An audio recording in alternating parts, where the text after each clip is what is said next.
Hey everybody, having an unboxing today. This is the Blackview P10000 Pro. So this is yet another large battery phone.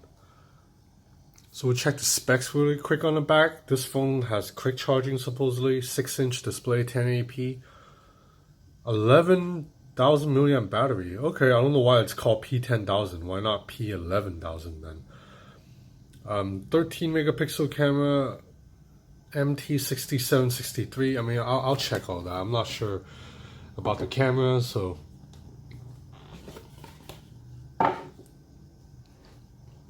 typical Blackview packaging, like an all-white box.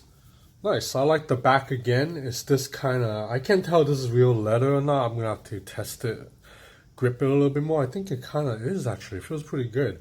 But like all these Chinese phones, seriously, all these small Shenzhen brands, I feel like they are all located on the same street and they just all like kind of spy on each other. Because how do these phones all look exactly the same? So I have the Blackview P10000. This is the Uniphone T3. Oh no, not T3, the Uniphone Power 5. And I have here the Doogie BL9000. All three of these phones are big batteried phones.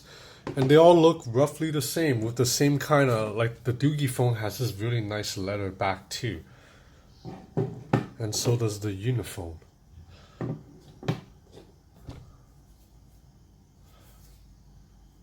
Anyway, so let's put this to the side first and see what else is in the box. Very clean layout.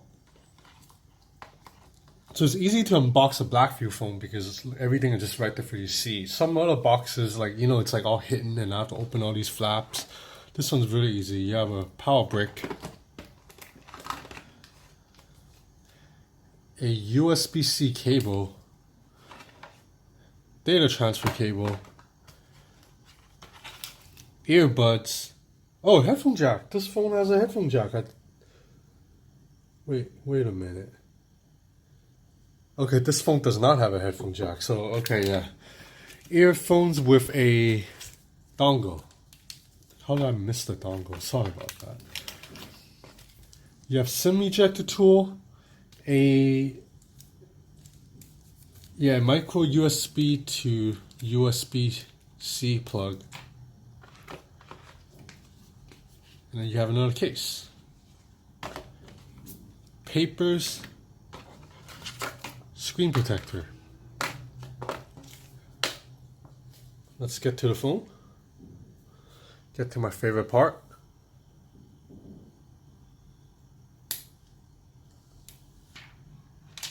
I accidentally peeled a bit of the screen protector too as I peeled off the protective layer.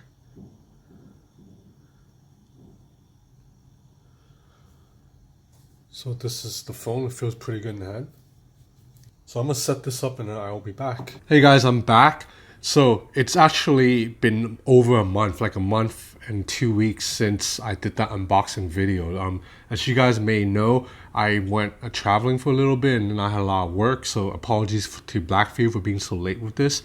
I actually have been using this on and off around the house and I used it all day today. I did a video like about a month ago putting this phone against the other phones like the Uniphone Power 5 and all that in a battery test, and this one scored a 23 hours 17 minutes in PC Mark's battery test, which is respectable for 11,000 milliamp battery, but the Uniphone Power 5 with a 13,000 milliamp lasted an extra 10 hours. So something doesn't add up. So I'm not quite sure there's a 10,000 milliamp battery hour in this.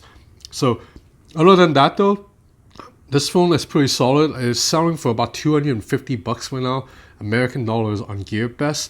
And you have a beautiful 6-inch display. I think it's quite elegant. You have the curved corners and the display gets pretty bright. Colors get pretty punchy.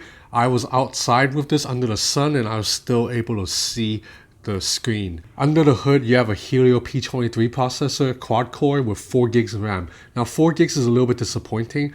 I wish there was 6, but everything still has been moving pretty fast. You are able to jump between apps back and forth like this without much issue. So this is a pretty heavy phone at about 6 ounces. The back of the phone, you have a leather back. I quite like it. I like that the different textures of this. Like right, this part and this part feels a little bit different. The metal plate right here that houses the camera, it's pretty sturdy. So this is a pretty beautiful looking phone, even though it's a little bit big, a little bit bulky. But you know, you have an 11,000 milliamp battery inside. So on the left and right side, you have these steel railings. So right here, you have a fingerprint sensor on the right. It works, but sometimes a little bit hard to reach. It's a little bit too high up for me. You have a power button with a little bit of texture, and you have volume rockers right here. On the left side, you have a SIM tray, and right here it's mostly clean. On the top, it's completely clean. And at the bottom, you have a single bottom-firing speaker and a USB-C port. Now, I have a problem with this USB-C port, and Blackview does this a lot. It's because this phone has a bumper. So if you grab a normal USB-C cable like I have right here, it actually doesn't go all the way in. So now I'm plugged in all the way, but the phone is not charging because this bumper basically pushes the phone out a little bit, so the USB-C port is too far inside the phone. So you need to use the cable that comes with this phone. That's a bummer. That means if you lose that cable, you're gonna have to buy another one from Blackview or go on Taobao or something. So now, performance, Helio P23, you know, a mid-tier chipset. Performance has been pretty solid. I was playing a couple of games on this, like Brawl Stars, which is a not that graphically intensive. It handled everything fine. But when I play Street Fighter 4, it handled it mostly okay, but you do see a little bit of slowdown in frame rate stutters. Otherwise, I quite like this display. So now going into the software, you see that this phone unfortunately runs Android 7.1.1. That's a little bit dated. I wish it was running Android 8.0 or at least 8.1, 8.0, whatever. And the settings page is pretty clunky. And unfortunately, there's not a lot of gestures. You do have something like a 3-finger screenshot. Yeah, so that was a little bit of delay. 3-finger screenshot, and then that's it. And you're able to flip the phone to mute. That's about it. You can double tap the home button to turn off the screen. There is face unlock. Let me show you. It works pretty well. So I'm gonna power on the phone and turn it to my face. So a little bit slow. That was like a second and a half. Let's try it again. So yeah, about like a second. So it does work, and you're able to have face unlock and fingerprint sensor on at the same time. So that's pretty cool. So one of my nitpicks is I don't like that you can't swap these buttons. The back button has to be on the right side. I wish I can put the back button on the left, and I can't hide the buttons. So that sucks too, because when I'm watching Instagram stories, I like to be full screen. So wouldn't it be better if I can hide this button right here and just get something a little bit more immersive? What the heck is she doing? Man, people will do anything for likes nowadays on Instagram, man. Okay, we gotta do a video test, obviously, as usual. So I'm gonna get the volume down to about 70%. Yeah, see, so this screen is really good. Colors are pretty punchy. You see, the speaker grill is right here, so you're able to muffle it very easily. So it's a pretty weak speaker. This is 70% volume, now let's go up to 100%. So this is a 6-inch display panel, LCD, looks good though. So now go into the camera. So this phone advertises 2 cameras, but don't fall for it. The second camera is fake again. So let's go into, so this is a bokeh shot I took. Like, notice that depth detection, edge detection is completely off. It's really another one of those circle blur. The camera app, it's reasonably easy to use. You do have a 2x zoom button that you can press, but it's not lossless zoom, obviously.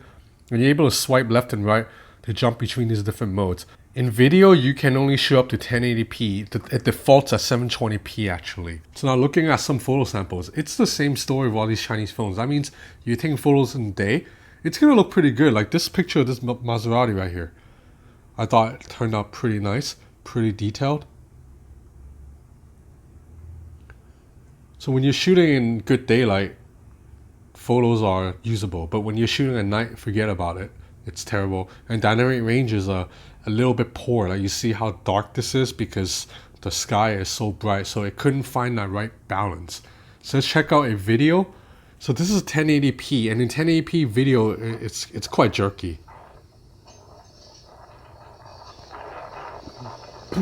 But at least there's good details in this video. Like this is a legit 1080p resolution. Colors are pretty accurate. Like, you know, the video looks fine as long as I'm not moving, I guess. Look how jerky this is. Yeah, so overall photo quality, it's pretty decent for a so overall photo quality is pretty decent for a phone at this price range.